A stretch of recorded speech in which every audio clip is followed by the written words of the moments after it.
RJD को देख लिया, ये तो नए नए है, इनको क्या मालूम, उनका जितना औकात है सब मालूम पड़ जाएगा।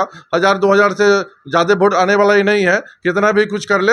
हम लोग तो एक्चुअल समाज से जुटे हुए हैं, इसलिए हमको वोट मिलेगा और हमारा कैंडिडेट चारों जगह जीतेगा। हम पार्टी का राष्ट्रीय अध्यक्ष है, हम किसी के पाछे पाछे घूमने वाले थोड़ी जाएंगे। हम तो राजा है, राजा, जिसको मर्जी उसको टिकट दे दे, जिसको मर्जी उसको मंत्री बना दे, लेकिन दूसरे पार्टी में कोई चलने देगा? बोला बैठो तो बैठो, खड़ा हो तो खड़ा हो। इसलिए पराधीन सपने सुख नाही, दूसरे के अधीन में रहकर सुख नहीं मिलता है, जो अपने आप होता है। इसलिए दूसरे के पार्टी में जाने वाले नहीं है। नमस्कार, मैं हूं आदम परवेज और आप देख रहे हैं आप तक देश की आवाज। हमारे साथ उपेंद्र सहनी हैं, राष्ट्रीय जन संभावना पार्टी के राष्ट्रीय अध्यक्ष। उपचुनाव की घोषणा हो चुकी है, ऐसे में जन स्वराज के राष्ट्रीय संयोजक प्रशांत किशोर ने अपने एक कैंडिडेट का ऐलान कर दिया है। तरारी विधानसभा से AK सिंह को इस सीट दिया गया है और वो चुनाव लड़ेंगे। वो लेफ्टिनेंट जनरल रह चुके हैं और हम जानने की कोशिश करते हैं इस संदर्भ में उपेंद्र सहनी जी से कि आपकी पार्टी 4 सीट पर उपचुनाव लड़ने जा रहा है या आपने अभी तक निर्णय नहीं लिया है? देखिए, एक सीट पर 10 से 12 एप्लीकेशन आया है, चारों सीट पर कम से कम 25-30 एप्लीकेशन है। अब किसको लड़ाया जाए, इसके लिए हमारा कोर कमेटी तय करेगा किसको लड़ाना है। तो 1-2 दिन में हम लोग पूरा डिटेल निकालेंगे, कौन जीत सकता है, क्या है नहीं है, कौन हमारे पार्टी के लिए वफादार सिपाही सिद्ध होगा, उसी को हम लोग टिकट देंगे। 2 से 3 दिन के अंदर में पूरा हम लोग फाइनल करके कैंडिडेट को नॉमिनेशन करवाएंगे। हम लोग भी जाएंगे। यहाँ पर उपचुनाव के साथ साथ हमने जो झारखंड है 81 सीट, उसके बाद महाराष्ट्र, यहाँ भी कैंडिडेट उतारने जा रहे हैं। कम से कम दोनों जगह 50% कैंडिडेट उतारेंगे। इससे पहले हमने 9 सीट पर झारखंड में लड़ाए थे और 15 सीट पर महाराष्ट्र में लड़ाए थे।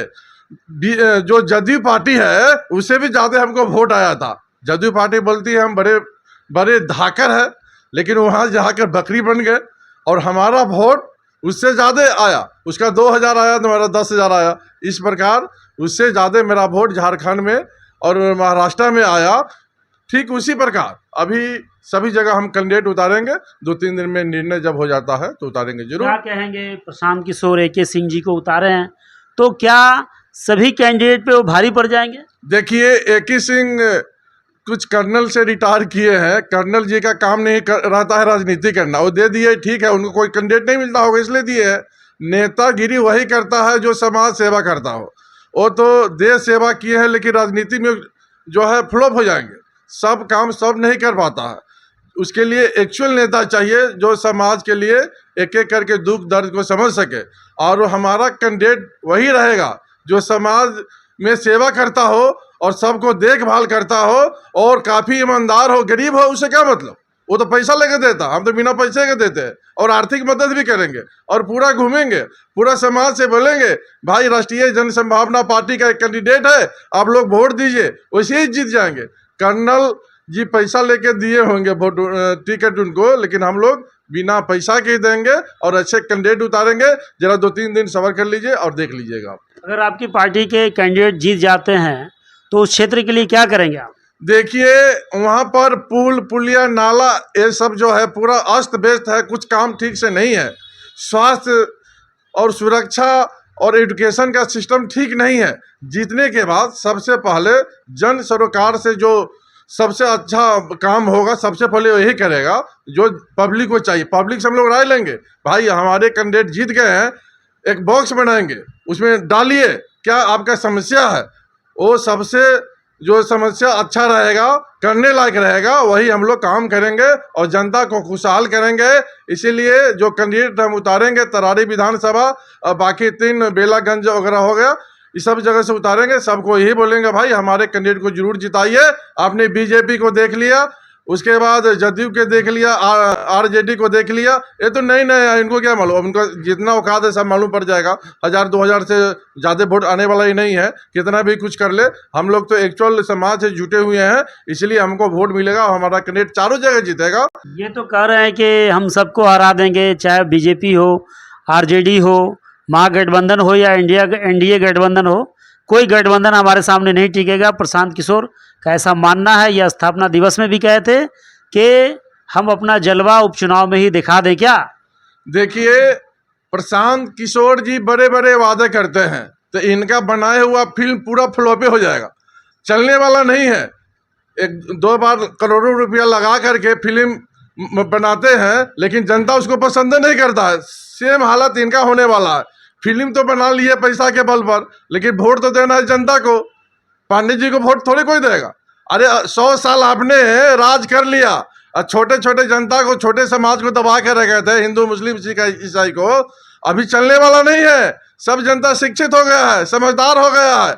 आपके नाद में कोई आने वाला नहीं है। और जदयू इसको जो दे रहे हैं, आपका जो है दूध का दूध पानी के पानी हो जाएगा। कितना वोट आता है अपने आप पार्टी छोड़ दीजिएगा, खत्म हो जाइएगा। अगर कोई पार्टी आपको बोले, कांग्रेस या जदयू या आरजेडी, कि आप अपनी पार्टी हम में विलय कर लीजिए, क्या विलय करेंगे?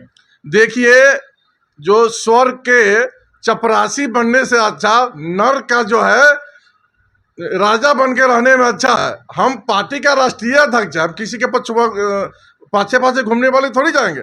हम तो राजा है, राजा। जिसको मर्जी उसको टिकट दे दे, जिसको मर्जी उसको मंत्री बना दे, लेकिन दूसरे पार्टी में कोई चलने देगा? बोलेगा बैठो तो बैठो, खड़ा हो तो खड़ा हो। इसलिए पराधीन सपने सुख नाही, दूसरे के अधीन में रहकर सुख नहीं मिलता है, जो अपने आप होता है। इसलिए दूसरे के पार्टी में जाने वाले नहीं हम। चलिए, बहुत धन्यवाद। उपेंद्र सहनी जी ने साफ साफ कह दिया कि दूसरे के पार्टी में हम नहीं जाएंगे और 243 सीट में चुनाव लड़ेंगे और हम सरकार बनाएंगे और उपचुनाव भी 4 सीट हम जीतने जा रहे हैं। जनता हमारे साथ है, क्योंकि हम जनता के लिए काम करते हैं, हम समाज के लिए काम करते हैं, एसी में बैठकर अपनी बातें नहीं करते हैं। मैं आदम परवेज़, आप तक देश की आवाज़ के लिए, पटना से।